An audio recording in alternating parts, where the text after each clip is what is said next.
Olá, meus irmãos, graça e paz, como vocês estão? Tá tudo bem com vocês? Vou aumentar um pouquinho aqui mais a fonte, tá? Só para ficar mais fácil de visualizar a letra aqui. Acho que mais um bocadinho aqui. Pronto. Eu vou tirar aqui a autorrolagem, meter aqui de novo. Então vamos lá, meus irmãos. Olha, deixa eu dar um pause aqui só para falar sobre esse louvor. Esse louvor aqui, meus irmãos, é Grande é o Senhor, né, do Ademar de Campos. Eu cantei muito quando eu era jovem, né? Ainda sou jovem, graças a Deus, né? Mas quando eu era adolescente, né? Nossa, eu amava esse louvor, né? E é engraçado, né? Porque às vezes a gente, é, quando é adolescente, a gente tem aquela sensação, vou cantar de novo, tal. Mas quando a gente começa a ficar mais velho e tudo mais, a gente sente a vontade realmente de voltar, né, às origens, né? E esse hino, ele me traz uma grande alegria, né? E hoje eu entendo a letra dele, né? Então hoje eu queria cantar para os irmãos e trazer esse louvor que eu acho que é uma bênção, tá bem? Vou começar aqui.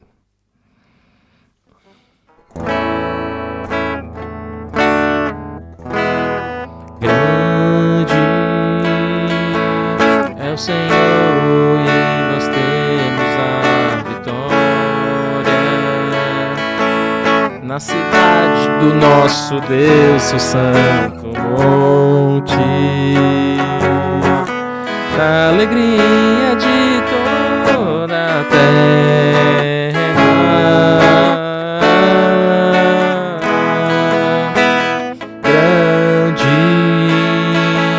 É o Senhor em quem nós temos a vitória, que nos ajuda contra o inimigo. Por isso diante dele nos prostramos,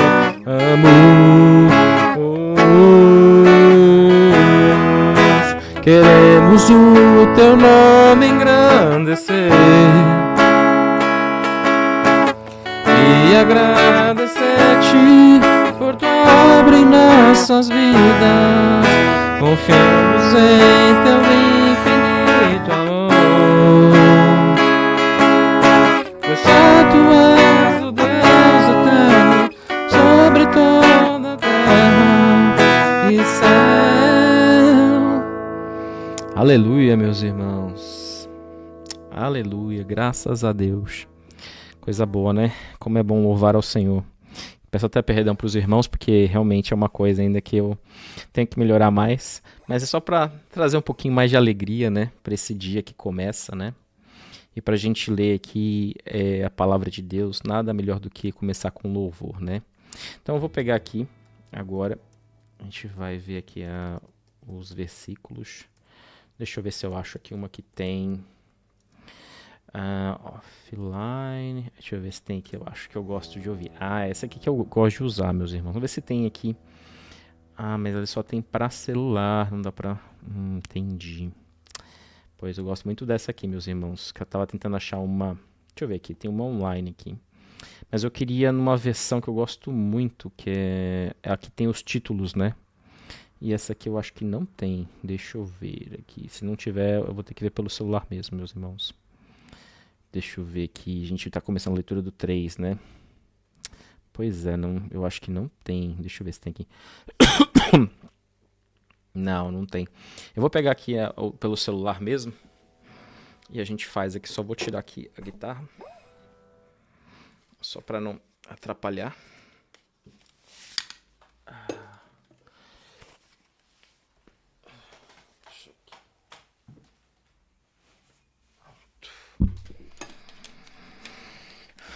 Muita coisa, muito cabo.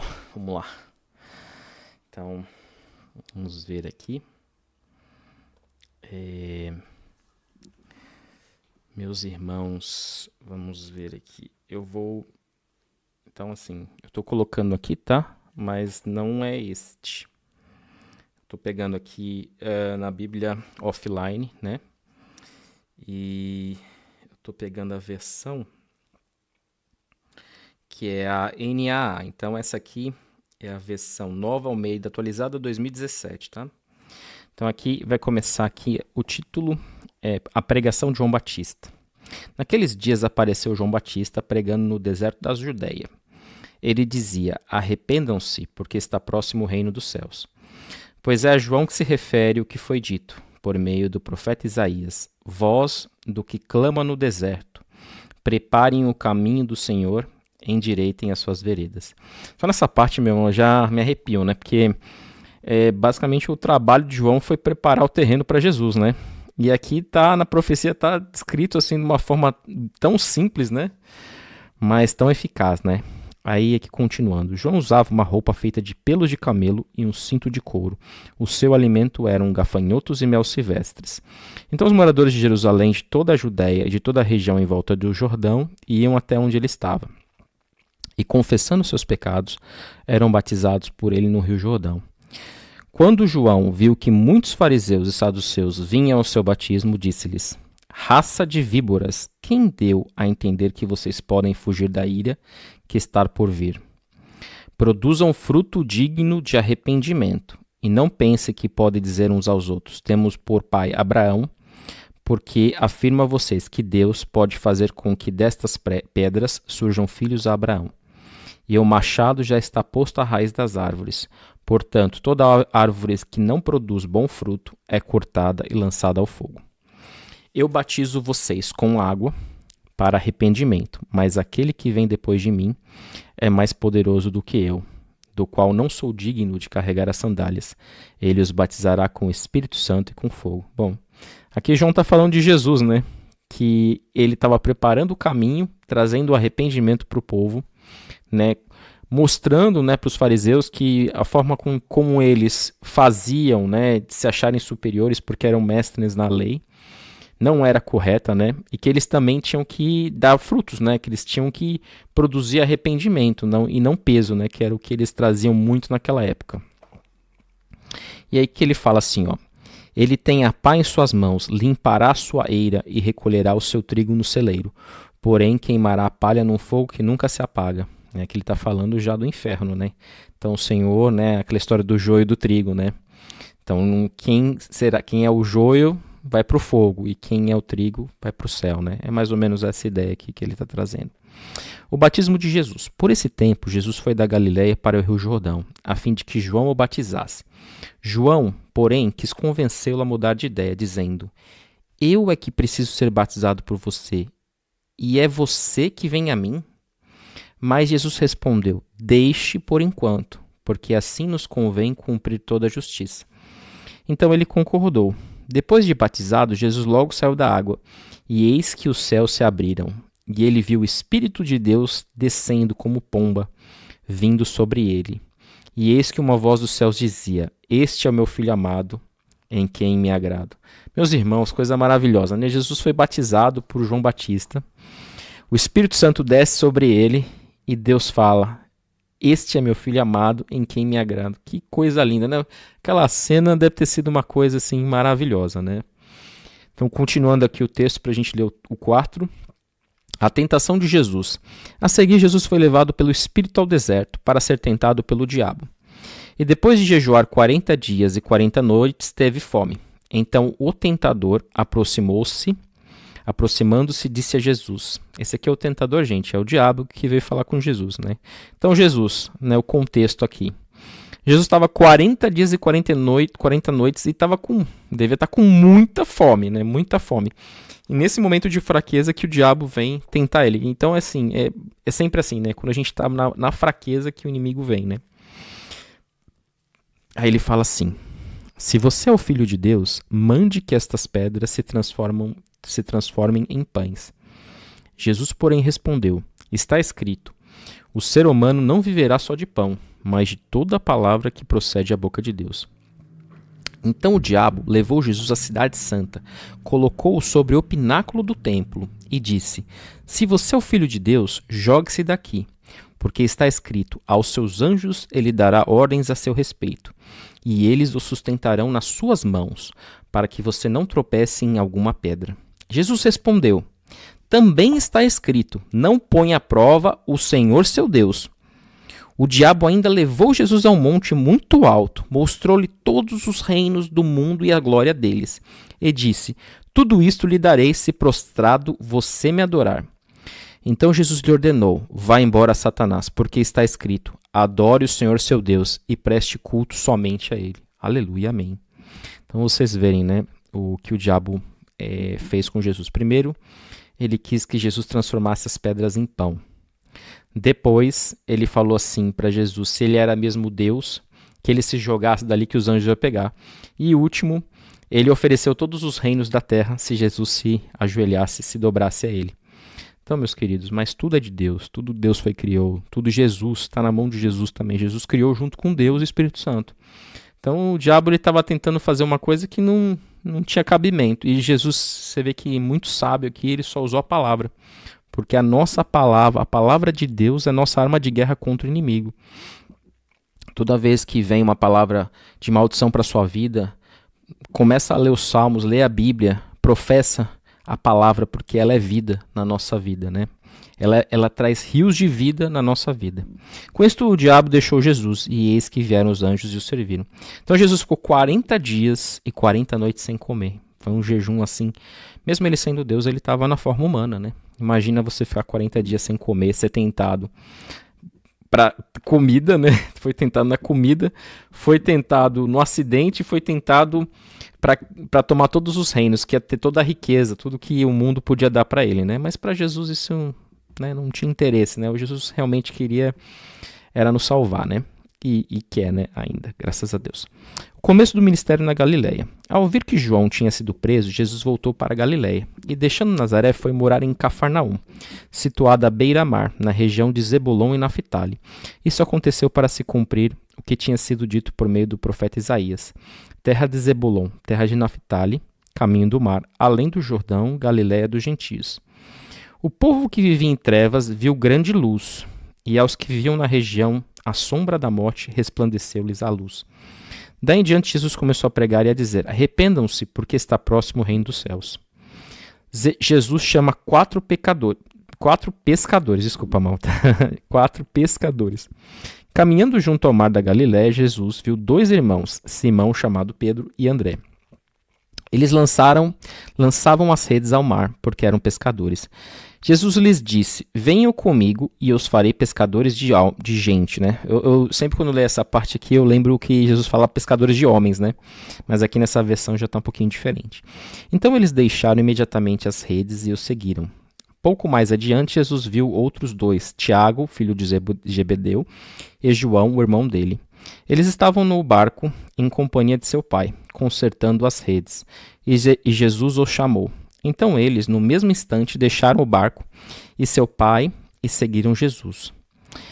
Então, meus amigos, aqui Mateus não traz muito detalhe, né, do como aconteceu cada coisa, né, mas teve uma série de coisas que aconteceram para convencer eles de virem com Jesus, né. Mateus ele é mais simplista, direto ao ponto, né, mas você vê, né, que quando Jesus chama, né, a gente tem que ir, cara.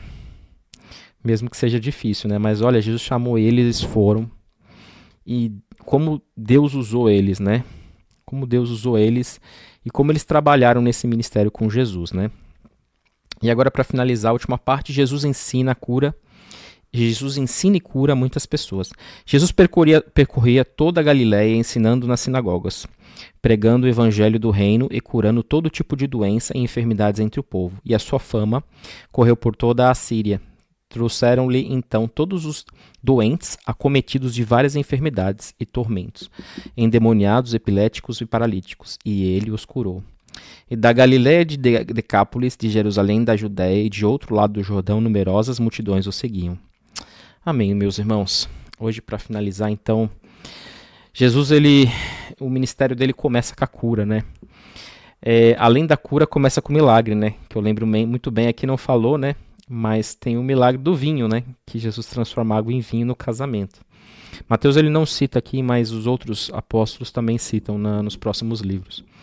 Mas Jesus ele focou muito na cura, né? Jesus ele restaurava a vida das pessoas. Ele veio para restaurar-nos, né? Para nos tirar da situação que nós estamos hoje, na situação desse mundo, né? Porque nós estamos presos aqui pelo pecado. E é só Jesus que pode nos limpar, nos dar vida, alegria, paz, amor. Né? Tudo todas as coisas que são do Espírito Santo, né? São frutos do Espírito Santo, né? Então, eu queria finalizar esse estudo com vocês falando que Jesus ele é maravilhoso, né? E Jesus ele veio aqui para nos salvar, para nos livrar do mal, para nos transformar, para nos livrar das nossas cadeias, né? Que nos cercavam, né? E se você hoje está aí na sua casa e sentindo no seu coração de aceitar Jesus como seu único e legítimo Senhor, antes de fazer a oração para finalizar, eu vou orar por você, vou fazer a oração para aceitar Jesus com você, tá bem? Vamos fazer uma oração aqui para agradecer e depois a gente faz essa outra oração. Senhor Jesus, queremos agradecer essa devocional, Pai. Como o Senhor falou conosco, Pai, como o Senhor falou que o batismo de Jesus, João, que veio para preparar o caminho, para falar do arrependimento, Jesus que veio trazendo a cura, fazendo discípulos, Pai, seguidores, né? Senhor, nós agradecemos pela vinda de Jesus, que Ele morreu na cruz, Pai, para nos salvar e que hoje nós temos a eternidade, somos povo celestial, nós estamos nas mãos de Deus, nós temos reconectados junto com Deus, nosso coração tem o Espírito Santo que está amalgamado, que restituiu o nosso espírito com Deus e hoje podemos ter conexão direta com Deus através de Jesus. Pai, eu te agradeço pelas pessoas que estão me ouvindo, a vida delas, Pai, protege, guarda, livra de todo o mal. Abençoa a semana, Pai. Abençoa esse resto de dia. Protege as entradas e saídas, Pai. Livra de todo o mal. Abençoa a família, Pai. Que essa pessoa possa trazer sua família para Jesus, Pai. Que ela possa ganhar essa família para Jesus, Pai. Assim nós te agradecemos em nome de Jesus. Amém. Meus irmãos, vou fazer aqui a oração também para aceitar Jesus. Se você sentir no seu coração de aceitar Jesus como seu único e exclusivo Senhor e Salvador, então repita comigo essas palavras. Senhor Jesus, eu sei que eu sou pecador, Pai. Perdoa meus pecados, perdoa minhas falhas. Eu te aceito como meu único e exclusivo Senhor e Salvador. Escreve meu nome no livro da vida. Restaura o meu ser, restitui a minha família. Pai, entra, faz a tua obra, faz a tua restauração, a tua restituição, Pai. Que eu seja agora filho do Deus Altíssimo, que teu Espírito Santo esteja dentro de mim e que o Senhor possa trazer todas as bênçãos e todos os frutos do Espírito para a minha vida. Assim eu te peço em nome de Jesus. Amém. Oh, meus irmãos, que maravilhoso, né? Estar com o Senhor. Muito bom passar esse tempo com vocês. Obrigado e nós nos vemos amanhã. Um grande abraço e fiquem com